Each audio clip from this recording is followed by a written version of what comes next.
বিসমিল্লাহির রহমানির রহিম। সর্বক্ষণ আল্লাহকে স্মরণ করি আর বিশ্বনবীর সুন্নত মনে চলি। প্রিয় বন্ধুরা, ফার্স্ট এইড এমআরটি চ্যানেল থেকে আজকের আলোচনা অপটন 20 ও 40 mg ওষুধটির জেনেটিক নাম ইসোমেপ্রাজল। প্রতিটি ক্যাপসুলে আছে ইসোমেপ্রাজল ম্যাগনেসিয়াম ডাইহাইড্রোয়েট উপাদান। প্রস্তুতকারক কোম্পানি বেক্সিমকো ফার্মাসিউটিক্যালস লিমিটেড। ওষুধটির কার্যকারিতা, সেবনবিধি, পার্শ্ব প্রতিক্রিয়া ও সতর্কতা সম্পর্কে আলোচনা করব।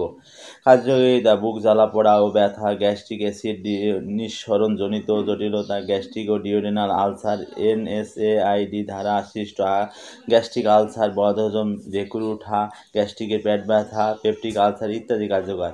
সেবনবিধি: 12 বছর ও 12 বছর ঊর্ধ্বে এবং প্রাপ্তবয়স্ক প্রতিদিন সকালে একটি ক্যাপসুল ও রাতে একটি ক্যাপসুল সেবন করতে হবে, খাওয়ার অন্তত 1 ঘন্টা আগে। প্রাপ্তবয়স্ক: মাথা ব্যথা, পার্শ্ব প্রতিক্রিয়া: মাথা ব্যথা, ডায়রিয়া, বমি বমি ভাব, পেট ফাঁপা, তলপেট ব্যথা, কোষ্ঠকাঠিন্য ও মুখ শুকিয়ে যেতে পারে। সতর্কতা: ইসোমেপ্রাজল উপাদানের প্রতি অতি সংবেদনশীল রোগীদের ক্ষেত্রে এই ওষুধ ব্যবহার করা যাবে না। একান্ত প্রয়োজন হলে গর্ভাবস্থায় ও স্তন্যদানকালে একজন ডাক্তারের পরামর্শ নিতে হবে। হে মুমিনগণ, তোমরা আল্লাহকে ভয় করো এবং বাকি সুদ ছেড়ে দাও যদি তোমরা ঈমানদার হও। সূরা আল বাকারা আয়াত 278।